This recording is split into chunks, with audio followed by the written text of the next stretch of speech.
Easy people, welcome back to my channel at Big Steve MCFC. It's a different one today. We're deciding to go down a different route. Good friend of mine, Little Oggy, you know him from City. He's a big name around the game, around the matches and that. He's doing his thing.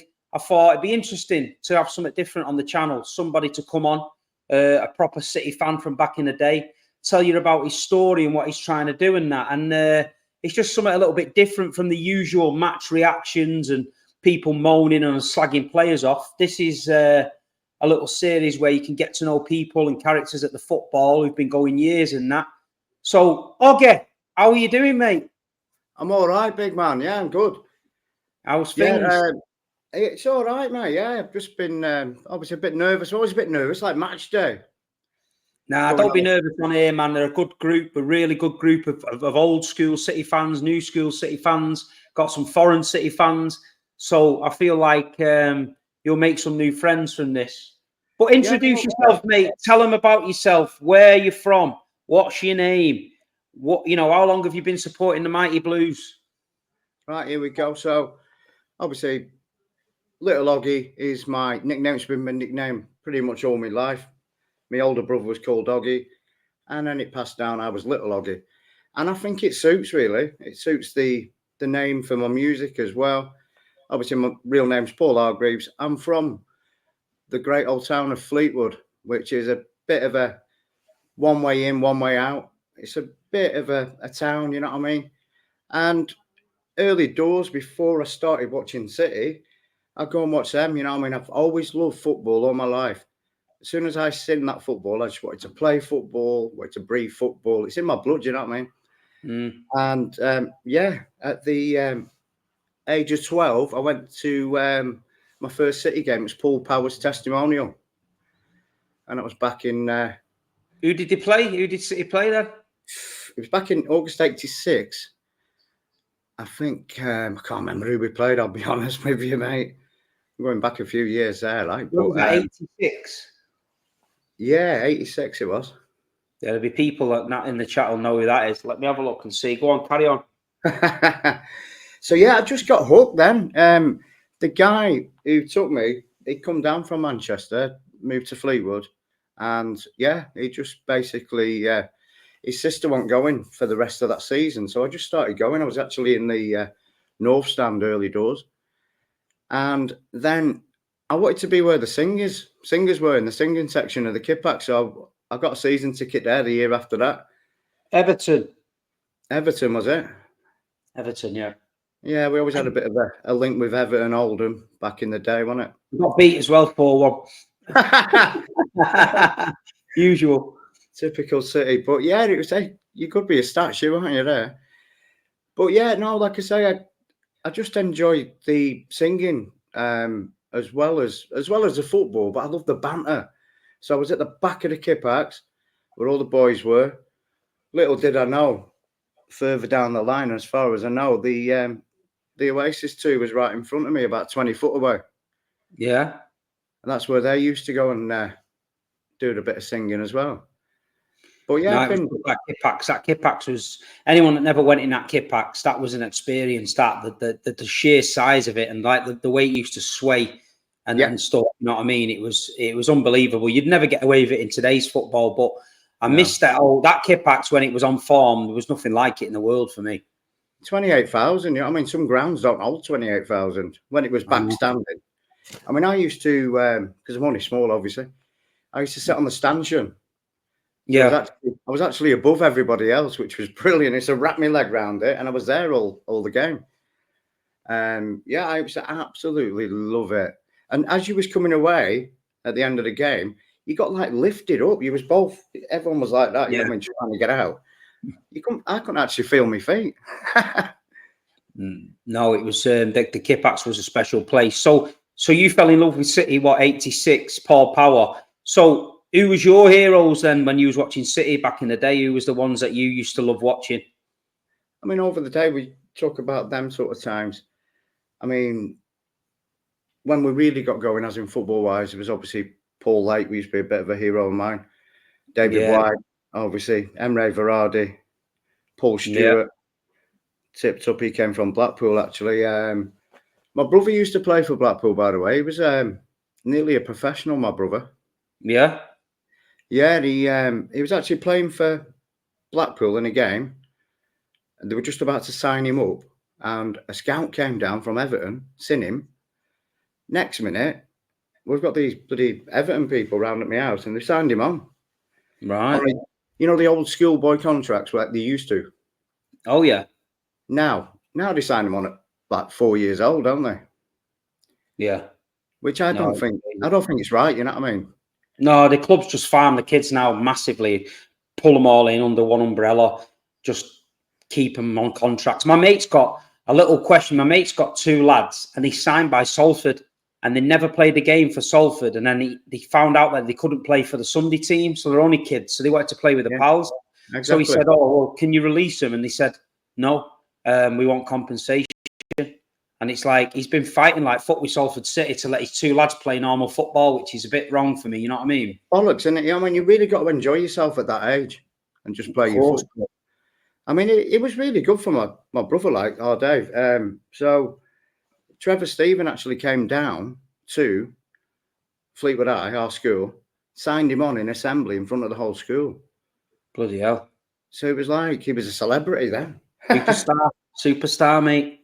Unbelievable, mate. Honestly, just like kind of changed things, like really opened my eyes. I thought I was going to get took on myself, like at some point or another. I was pretty good in the day. I've even got a trophy to prove it, right? So this is from City's Supporters Club branches tournament that we had at the Platt Lane. Oh, yeah. Platt Lane Complex. That was 96. Fucking hell, 96. So did you win that then, yeah? We won it, mate. Yeah, absolutely. Smashed it. I was on top of my game then. I was like 22. I used to play. That sounds a bit weird, like, but I used to play like King Clancy.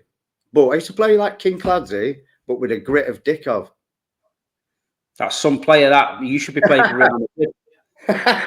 It was combined with the two. So my skills were like kinky, but I used to just hound people and to get the ball back straight away. You know what I mean? It was good. Like Dickov and that, just chasing crisp packets across the pitch and all that. Everyone. But yeah, that's and obviously we've been a City fan, and we'll brush on this now. Obviously, it was like musical chairs. Obviously, when we went to the Etihad, and I think we're going to get it again now, aren't we? When we get this new stand, probably, yeah. People talking about moving, not moving, singing sections, not singing sections. It's no season tickets becoming available. It's going to get messy, I think. It is, mate. And obviously, I'm in 1-1-1 at the minute on the opposite side of the away fans to yourself in the south stand. And I did say I've been in the south stand a couple of times when Liam's not gone, and I've give somebody else my ticket, and it's good. I like it where you are. Yeah, it's good over there. But I do like it where I am. Obviously, they still say we are the Kipbacks, we are the Kipbacks. And I tell you what I really don't like, and I don't know what you think about this, but obviously every now and again they shout, South Stand, give us a song. South Stand, give us a song. You can't even hear us shouting it, can you? No, you can't. Like I say, half the time we can't. They try to get a bit of banter going between them. The North Stand and the Kipbacks used to have a bit, didn't they, at Main Road? But they're trying to get it going. But I mean, City's tried a lot of things to get the atmosphere going there, the away end and that, and moving them up and down and that. I don't know what the answer to it is, mate. I'll be honest. I don't know what the answer to it is. I feel like it's on us to make the atmosphere as well, not putting the away fans where they want them to put. Just keep them where they are and make sure that anyone that wants to sing goes and sings. You get a lot of people that want to be in the south stand, but they don't want to sing. They just want to be in the middle of it all. What's the point of that? You know, that's what I mean. And that's your problem. You know what I mean? We do need to, I wouldn't say wean them out, but get the singers together. Now, I'd like the south stand to somehow double up with ourselves in the Kipbacks, if you would. I think that atmosphere, if we got the Kipbacks back, would be absolutely amazing. But that's a biggie to try and do. Obviously, this new stand, it's going to have the bit of a slope. Yeah. which would bring better atmosphere, wouldn't it? Anyway, but only if they sing in that section. I think they're going to fill it with tourists. I'll be honest. I feel like that hotel complex and everything at the back. I feel like they want the match day where you go and stay in the hotel. You get up in the morning, you have your breakfast, you come out the hotel into the shopping mall, you buy your shirts, you put your shirts back in your room, then you walk in that end, and then you sit and have a fucking fish and chips in the lounge, and then you go back to your seat, watch the game, come back out, spend more money in the shop, and go back in your hotel, and then you've done a grand in. Whereas they don't want me and you turning up and spending fucking 10 quid buying a pint and a pie. They want £1,000 a game mob over there. They do, mate. They do, and that's a sad state at the minute. I think, you know, I mean, I think when I first went to the kickbacks, you could actually pay on the gate. I think it was £3 for me as a junior. Yeah. Obviously, days are gone. Them days are gone, but we still need them, you know, proper loyal, proper City fans that are going to sing. Yeah, we do. We do need because we've proved it over the years.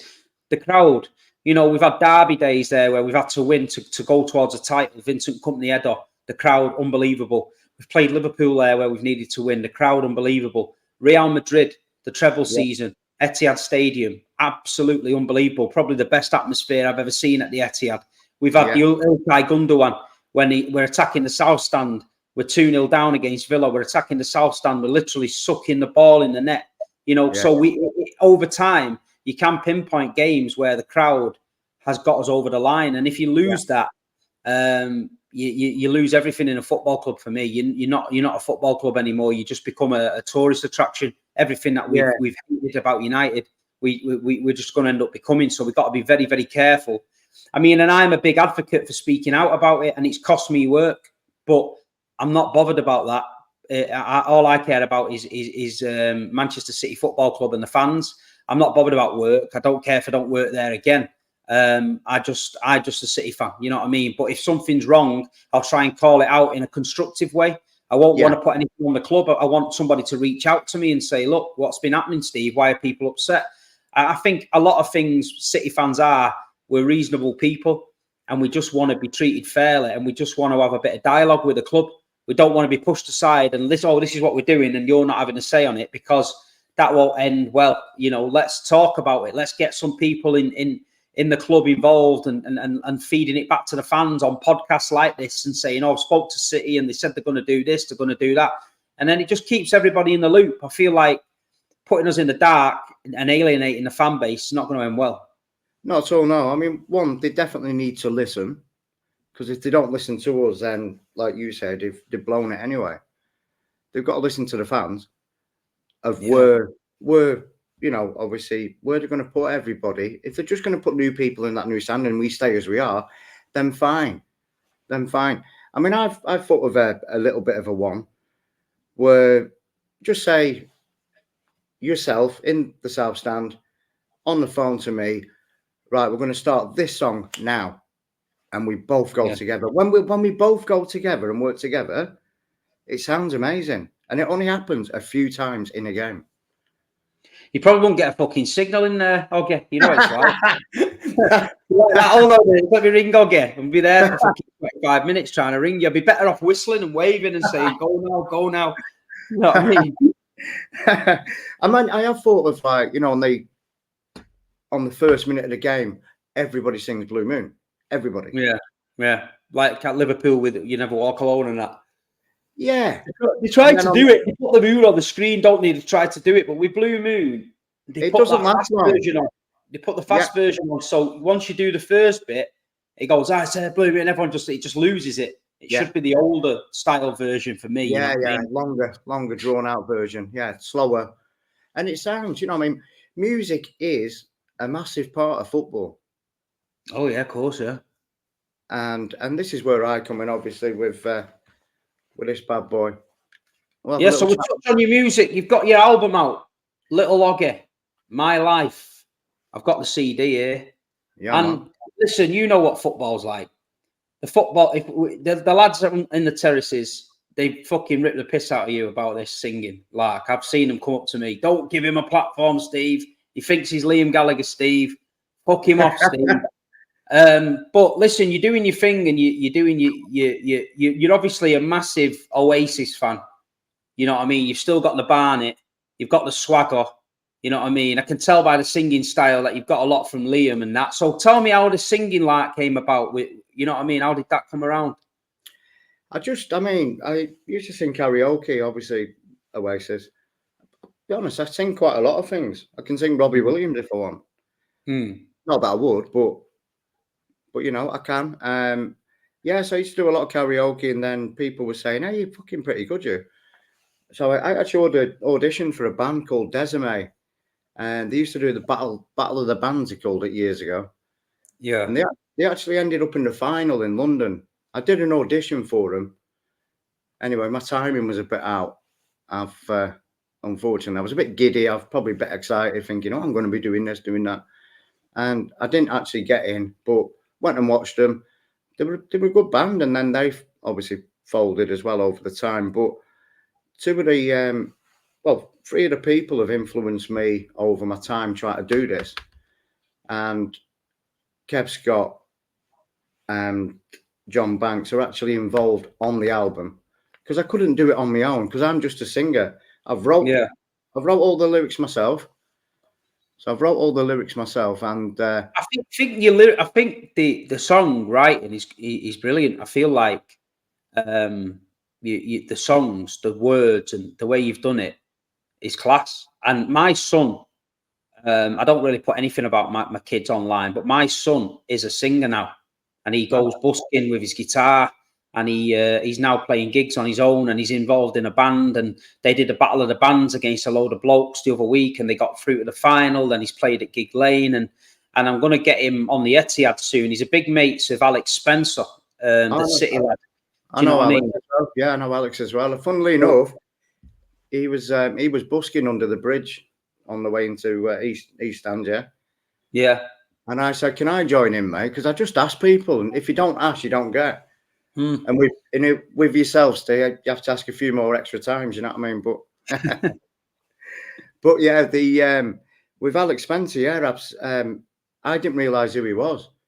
I thought he was just doing some bit of busking and all that. And so I said, "Can I join in?" And he gave me a mic, and I'm singing Oasis tune with him. He's playing guitar. And yeah, belting lad, belting family, really good people. They've looked after Alex, and they've gone on a journey with him, and obviously Terry's Cult. That we sponsor Alex. We just paid for his tour and paid for his tour bus and accommodation and that, and he's gone on tour. So we've helped him out there. But my lad and all his pals, they fucking love him. You know, they go and watch him at the academy and all that. And it's a great gig vibe when you go and watch Alex, because he gets the crowd involved. He throws all bucket hats in the crowd for all the young lads and the girls, and they've all got them on, and they're all ballooning and that. And it's just a good vibe. But like you say, my son listened to the album, and he said that he's a good songwriter. Him, Dad, he writes some good songs. Now my lad knows more about music than me, but so the Oasis influence, like you said, is there. These two guys you just mentioned helped me out with the album, and I'm going to ask you, like, the lads at football can be cruel and mean, but you seem to take it with a pinch of salt and just fucking. I've seen a video of you online singing into the Tesla electric fucking charging point, singing "She's Electric" and that. But that's what I mean. It's all good banter and all that. But you've got some balls to do that, because not a lot. I did a bit of karaoke in Bratislava last week. I only did it because the guy that was on before me was fucking shit, and I thought, I'm going to sound mint. So I got up and did a bit of Oasis. But yeah, let us know how it come about and that. You said you did the karaoke thing, and people said this, and then where did it go from there? Where you thought, you know what, I want to do my own thing? Yeah, well, basically, over time, I mean, I've done everything in my life. Has always been busy, as you're busy as well. So I've always watched football. I was coaching football for Fleetwood Town as well. I took my lads from under 12 to under 18. So, I've had a lot in my life where I've not had time to actually sit back and think about what I'm going to do. And obviously writing songs takes a bit of time. So eventually, when I got to about 45, I'm 50 now, by the way, Steve. I loved it with the other day. You said, who's this young kid? Yeah. I'm 50. I'm no young kid, but But yeah, I just started writing and I absolutely loved it. I wrote my first song, It's Not All About You, you know, like Hey, that song, by the way, once people hear that song, you can't get out your fucking napper. Tell me about it. That's what You everyone can't said. get it out of your head. You can't get it out of your head. And that's one thing that my lad said to me. He went, it's a good song, that one. He went, and that one where that guy in the park or wherever, you've stopped him and he's asked you something and you go, it's not all about you, you know, and he thinks you're saying, it's not all about you, you know. Yeah, he's funny as fuck, that. He's funny as fuck. That was the Charlton podcast guy. Oh, was it? Yeah, he's all right, him, actually. He's good. I'm in touch with him all the time. And yeah, it's good, you know, to talk to other people around the country, football-wise. And he loves my stuff now, you know, and he's actually spreading the word down there in Charlton.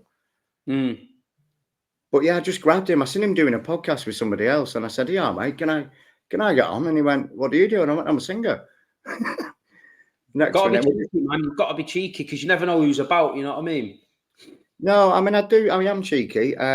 Obviously with TikTok, I do that as a laugh, if you know what I mean. TikTok is for a laugh.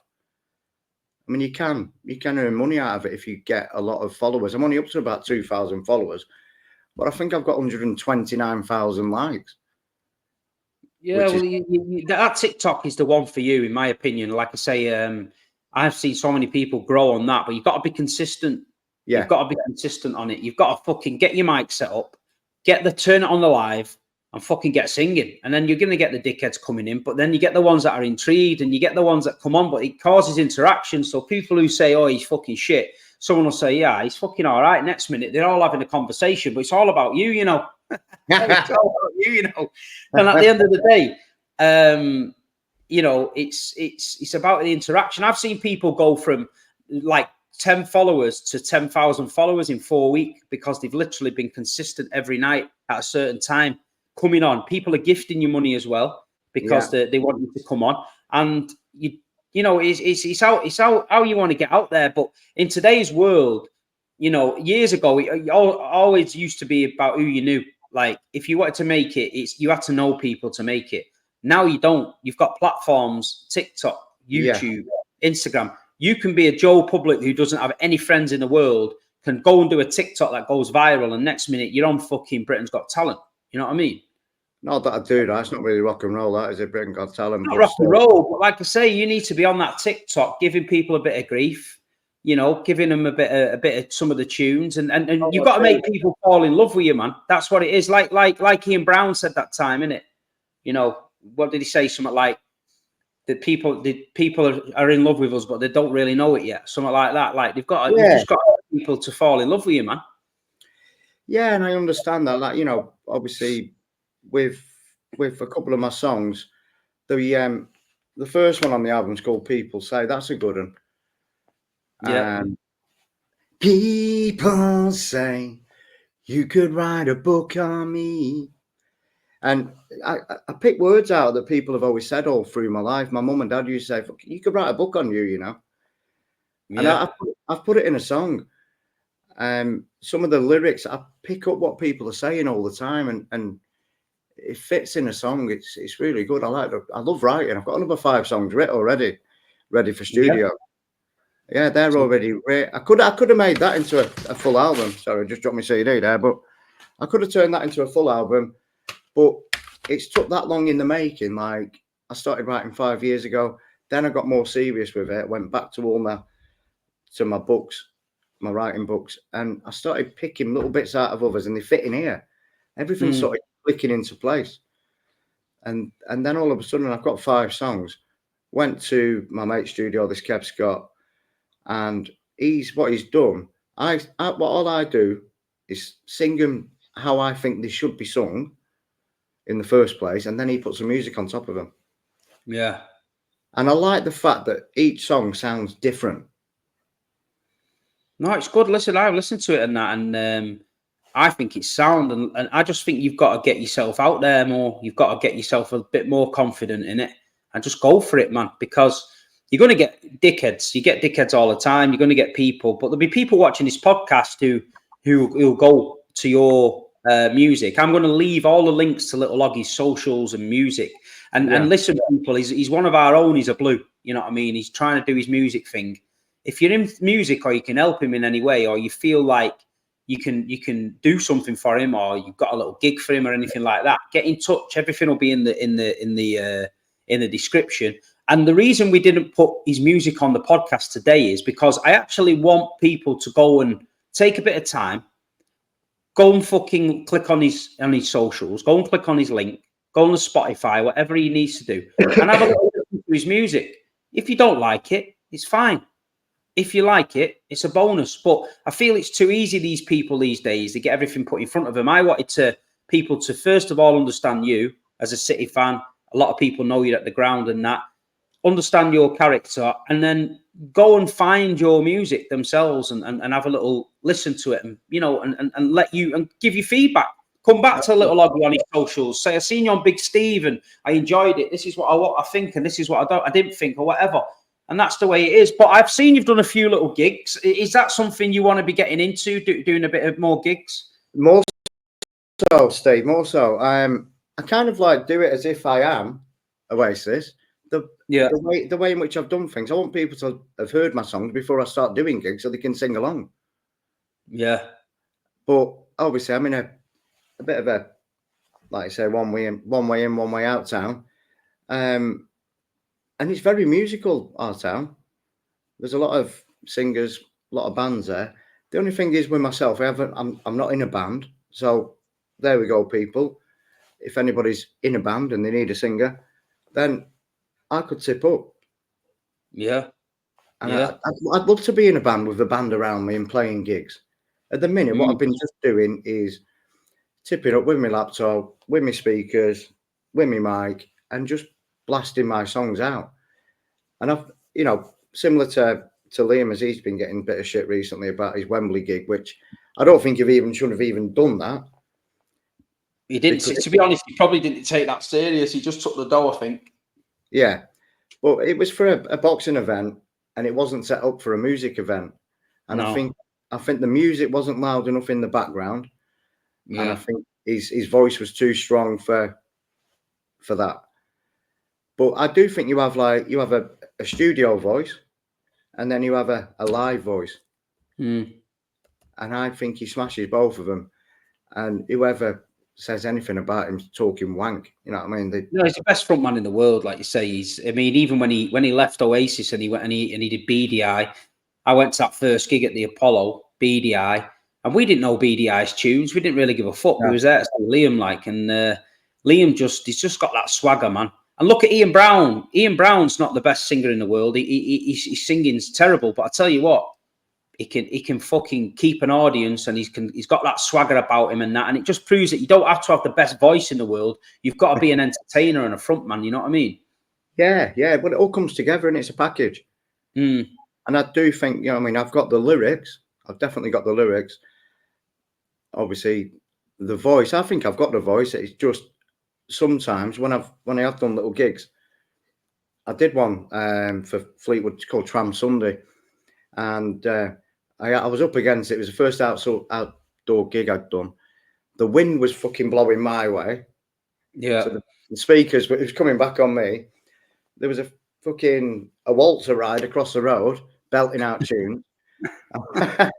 Your mate Steve Tynan came down actually. Come down from Money to watch me. Tiny's a good lad, isn't he?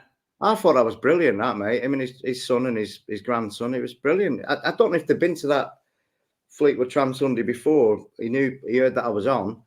Yeah, and there was about 50 people watching. Good, mate. Good. Listen, the thing with the City fans, they'll take the piss, but I tell you what, they do support their own. Like, they will back their own. Do you know what I mean? Tiny's a good lad, but no, you're doing your thing, mate, and all that. And it's such a tough world out there, and to do it. But I've got to give you respect for getting up and doing it. You know what I mean? And like you say, hopefully this little podcast will just give people an insight into you. Hopefully these City fans will jump on now and start giving you a push in that. But have you got anything else coming up at the minute? What you want to plug on here, or what is the best way to listen to your music? Is it Spotify? Right. So first of all, put 3 songs out, and they're on YouTube, Spotify, every station. I put them out for free. What did he search? Little Oggy. Little Oggy for everything. Little Oggy for TikTok. Little Oggy for Amazon Music, Apple Music, iTunes. Now they're the free, just them free that I've put this bad boy on, just to see if people will go and download for it and pay for it. Now I think if you've already got like Amazon Prime, you get it for free anyway. Any CD you can download, can't you? Yeah. Same with iTunes. If you're on iTunes, you can get it for free. I think I still get like 50p if somebody downloads it. Yeah. Well, I want to see people who watch this podcast go and download Little Oggy's tunes, and I want you to do little videos on your TikTok and tag Little Oggy in it wherever you are in the world. I want to see who can listen to Little Oggy's tunes the furthest in the world. Now, I've got people on here from Canada, Russia, Nigeria, fucking Denmark, Sweden. I want you to be sending me, videos on Instagram of you singing to Little Oggy's tunes, and I want you to tag me where it is, and we'll see who can get the furthest away listening to Little Oggy. And whoever gets the furthest away, I will send you a prize, and I will send you Little Oggy CD as well, and I'll get him to sign it. So make sure that's the mission to the City fans. I want you to tag Big Steve and tag Little Oggy in it. Nobody will know what we're doing unless they've watched this podcast, but it'll be a bit of fun. Tag him in it, singing in Canada or Dubai. I want to see some of them sheiks singing It's Not All About You, you know, in Abu Dhabi. Yeah, that's what we want, Oggy, innit? There was one just the other day, Steve, on TikTok. It was in Australia. I didn't even know the guy, and he's got it on. It's Not All About You. Sorry, he didn't have that one on. He had the 22Bs. Now, can we touch on that, because that's really one close to my heart. Yeah. So, but basically, you've got a song on here called the 22Bs. Obviously, in reference to the terrible incident at MEN Arena with the bombing and that, which affected all Mancunians. I think it was a devastating day and night. But explain that song and the why you written that song and the story to it and that. Right. Okay. So obviously the story to it is I was there. I was picking my daughter Ava up, and she was 12. I was on a Sunday night. I remember thinking, I don't even want to do this. I was watching footy, and obviously ended up picking her up. I arrived late at the concert, which is in the song, and I ended up parking under Victoria Station. Yeah. Now, I spoke to her mum at about 10:32, and she said, "Oh, we're coming out. She's had to go to the toilet, hasn't she?" And I was like, "Yeah, she always does. When we go to a City game, she always has a piss before we get back on the coach and that." And that in itself possibly saved their lives. Now, me arriving late as well, I would have been in that foyer if I hadn't arrived late to pick them up. Yeah. So, a little bit of fate, but, obviously people was like, "Oh, how can you write that?" I mean, I was there, and I did suffer myself, and my daughter suffered for a bit of post-traumatic stress disorder from it. And, for about a month, every time it was on the news, I was crying, mate. Yeah, it was terrible. I mean, I can't imagine what it was like being there, but it was terrible. I was getting on the I'd been to my girlfriend's at the time. She didn't live with me then. And I got on the motorway on the M66. And as I'm coming on the motorway going away from Manchester, I just seen this stream of ambulances and police coming down the motorway, like 15, 20 ambulances. And I rang her up and I said, "I don't know what's going on in town." I went, "But 20 ambulances have just gone past me." And I got the radio on, and then listen, I've got goosebumps about it now. It's terrible. Right, and then it all started filtering through and that, and it was fucking horrendous, man. Horrendous. No, it was worse. One of the worst, literally worst days of my life, I'll be honest with you. Now, as she put the phone down, saying that she knew where I was and she'll come and find me. And within 2 minutes of that, the sound of it was horrific. And I knew what it was. And I was fucking shitting myself, I tell you. I was trying to get in the emergency exits of people were coming out, because I just wanted to get in there and find my daughter. Yeah. And honestly, Steve, it was fucking, it really, really, really was horrific.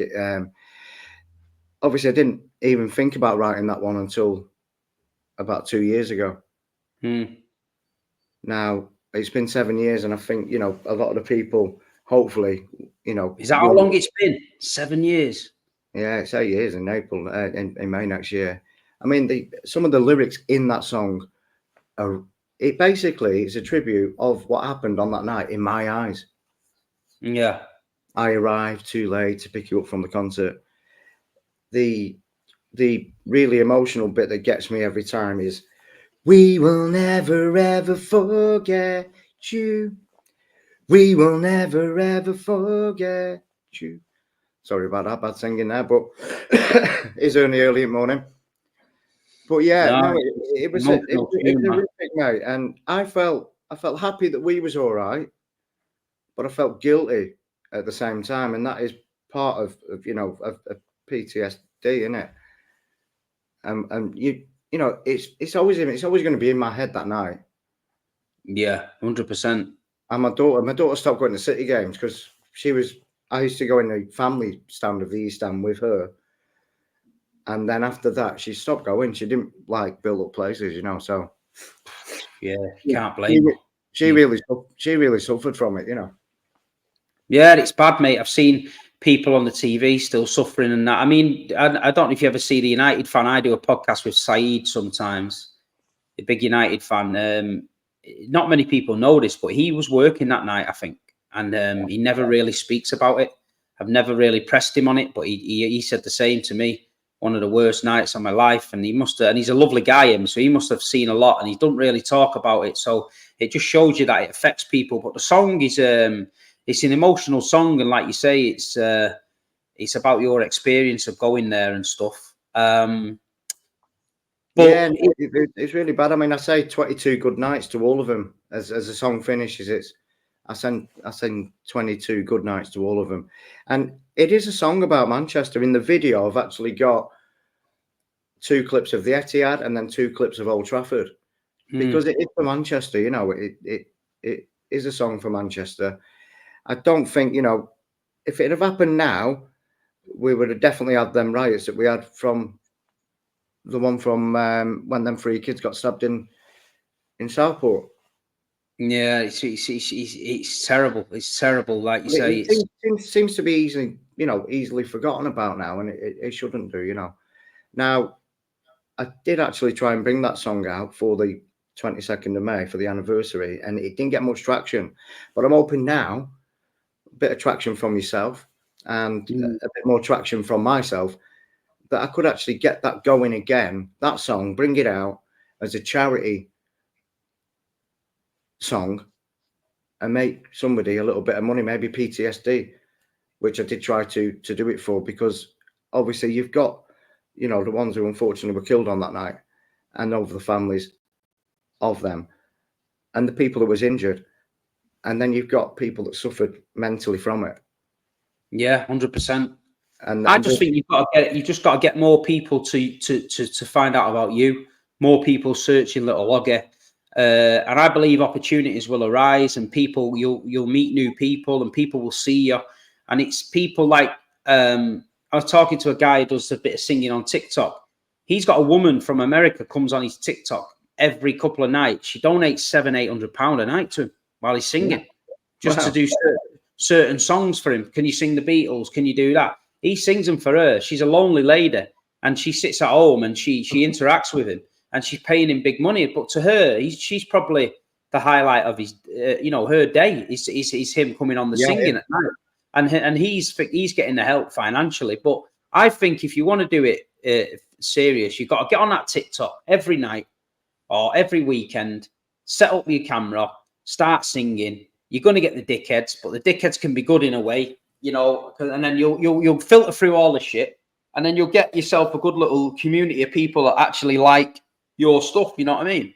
Yeah. I mean, obviously with TikTok, you do get the dickheads of keyboard warriors and all that. You know, I mean, I've had it just recently. Some guy said that it was from the MEN News, and he wanted to do a story on me and all that, and he was taking a piss, mate. It got me a little bit riled. That. Yeah, because you got to watch that, because people will take the piss. I was on a podcast last night, and people were arguing about Tommy Tuchel. And then I'm on the Big Six podcast, and the Big Six podcast got a Turkish guy, a Somalian guy, a Nigerian guy, a Pakistani guy, a Jamaican guy, and an English guy, right? That's some mix. So yeah, it's a great podcast, but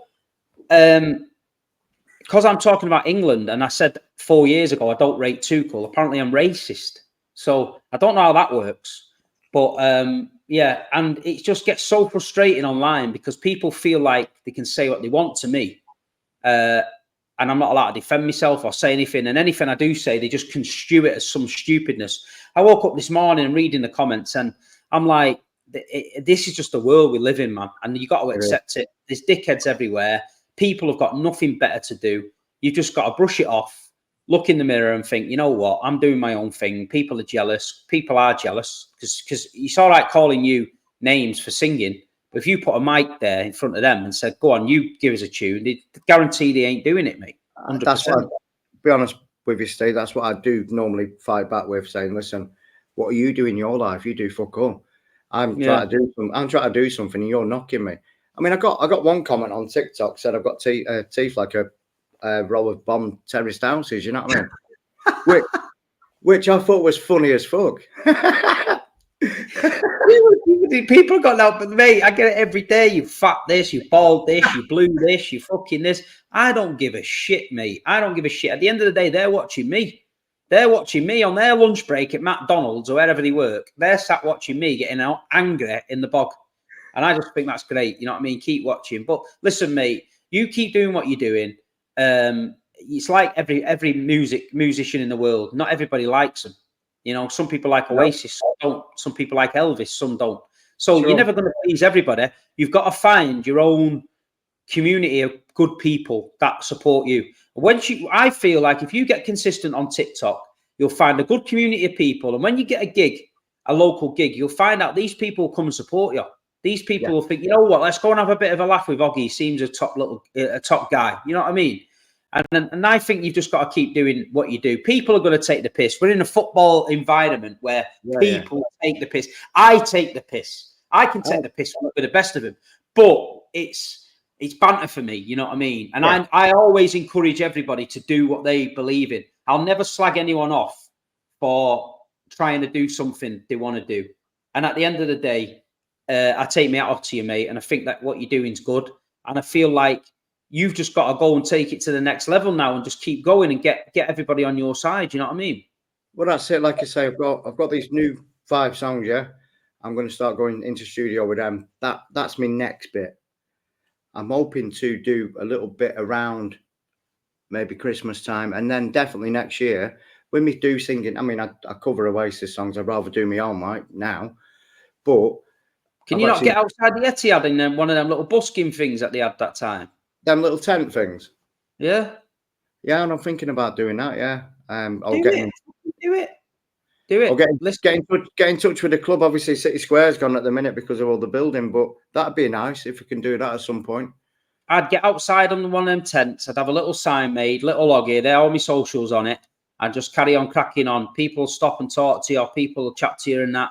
And then just build it up that way and get you as much experience as you can. And then one day when that City Square's open, that's the one, innit? Get on there.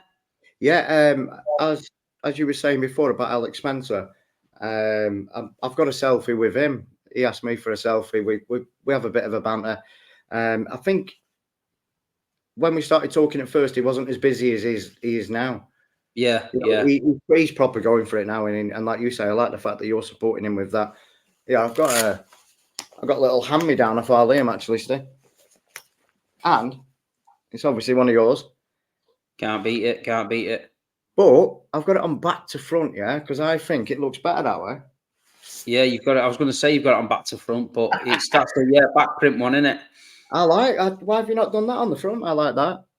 Yeah, no, it's an idea because a lot of people in the feedback were like, "Oh, we don't want big prints and that." You know what I mean? You know what the football lads are like, but no, there probably is people out there that like it that way. You know what I mean? Definitely, yeah. I've got it back to front, mate. But I've just done that for a laugh for you today because I do like the look of that. I appreciate it, mate. I appreciate it. I've seen your big-looking model guy that you've got working for you. Oh, Andy, yeah. I've seen him at Wembley actually, and I said, "Hey, I'm going to ask Big Steve if I can be the little model, you know, for juniors." Little Oggy and Big Andy. He's a big lad, man. He's a big lad. He is, mate. He's massive, huge. But no, he's a good. yeah. So, anything else you want to say about the music? What they want to do? What you want to get out of it? You've obviously punted it out there. If anyone's got a band and they want to sing off, they can get in touch. Yeah. I mean, I doubt it, but if there's anybody who's in the music industry who'd take me on as a label or whatever, I mean, I have got another 5 songs, and they're as good as these, if not better. Yeah. Now that's a big thing to say. I'm confident in where I'm going. I'm confident in what I do, and yeah, everybody, if they can jump, back me up. And I tell you what, I'm getting these teeth. I'm getting these teeth in next week as well, Steve. In the next 2 weeks, I'll have teeth. You're not going to Turkey, are you? No, I couldn't do that, mate. Well, no, are these Fleetwood teeth? Yeah, just I mean, private dentist. Yeah, so I'm obviously paying through the nose flight, but at the same time, I don't think my teeth would be okay in Turkey because I've got bad teeth anyway everywhere, and they've got to have decent bone structure. I'd end up needing a bone graft or something like that. They've said so. Yeah, sounds wild. That. Yeah, so like I say, I'll have teeth in soon. I'll be that big smile back. I like a smile anyway. You know what I mean? I'm not ours. And I don't. You're doing all right, man. You're doing all right. Quick question before we wrap it up. Yeah. Pep Guardiola, obviously best manager we've ever seen. Is he staying or is he going, in your opinion? Right. Personal thinking on this was that we're going to get off with these charges. I think we already know we're getting off with them now. And I think that he could have been the England manager if we didn't get off with him. And I think the fact that Tuchel's now took over the job, I think Pep was in the corridor for that job if we got done for these charges, yeah. And I think already we know that we're not getting done for him, and I think he's staying now. Yeah, well, the rumor I heard, like everyone was telling me he's definitely his last year, and then the guy that told me that he's well in at the club, he said to me, it looking like he's staying. Cheeky's leaving. We've got the kid coming in from Sporting, that Hugo Viana. So there's definitely a new direction at the club and definitely a new era starting. What these rival fans seem to forget is that we were winning leagues and trophies before Pep came. Mancini, Pellegrini. Do you know what I mean? FA Cups, League Cups, Premier Leagues. So, you know, I think the structure at the club's fantastic. The academy's fantastic. The director of football strategy and everything's fantastic. I feel like we're in good hands. And obviously there'll be a drop-off from Pep because he's the greatest. But I don't think it's going to be a drop-off where we fall off the face of the earth. I feel like it might be a couple of seasons, 2nd, 3rd, 4th. But I think with Khaldoon and Sheikh Mansour in charge, it won't be long before they get it right. You know what I mean? But if the worst case scenario, if we got relegated, I'll be honest, bring back them days. I used to love them, mate. Yeah, of course. I said that. I've got a Kappa tracksuit. It won't fit me. And an inflatable banana, and I'm ready to roll. But City fans are like that. We're twisted. We are twisted. If you said to a City fan, listen, you know, there might be a chance you fucking getting relegated here. I'm telling you now, 80% of City fans are that warped. They'd be getting excited about that. You know what I mean? They'd be getting excited about it. No, it's crazy, mate. Like I said, bring back them days. But no, it is what it is, and see what happens, innit? Hopefully we still keep Pep and we go again, you know what I mean, next year. But let's get on with this year. How's your Liam doing? Is he doing all right?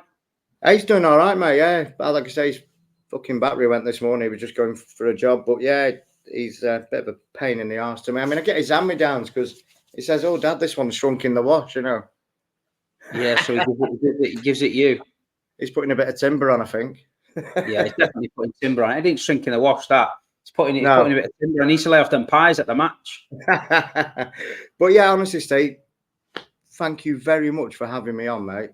No problem, mate. Listen, it's a pleasure. You're one of the faces I always see at the match. You know, you're one of the characters at Man City that I see all the time, and I see people taking the piss, and I see people fucking bigging you up and that. And it's, listen, we're all a big family at Man City, and we've got to look after each other. And if we can big people up, and then let's big people up. And at the end of the day, what you're doing is a good thing. You're not doing anyone any harm. You're trying to do something that's good.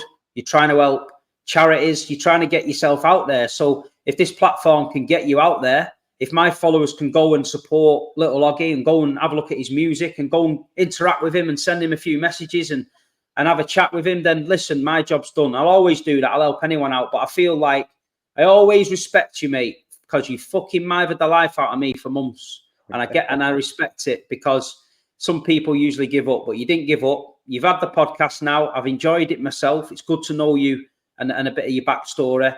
And listen, people, go and listen to little Oggy. It'll take 5 minutes. Go onto his socials, get onto the Spotify, download the music, get it in your car. I'm telling you, if you get that song in your car, it's not all about you, you know, you'll be singing it all day. You'll be singing it all day. And don't forget, tag me in the videos of you singing little Oggy. Let's get little Oggy trending on the TikToks and the YouTubes and get him out there, man, because he's one of our own. That's what we want to do. Go on, Big Steve. Love you. Listen, mate, no problem. I'll get this out ASAP. Thanks for coming on. I don't think you'll need editing much, will it? You know what I mean? No, we'll throw it out there. It's real conversation between me and you. And listen, mate, keep doing what you're doing. Keep supporting them blues and stop singing in them fucking Tesla fucking electric things, because you might get electrocuted, yeah? All right, bro. Nice to see you, mate. Yeah? All the best, all the best, mate. All the best.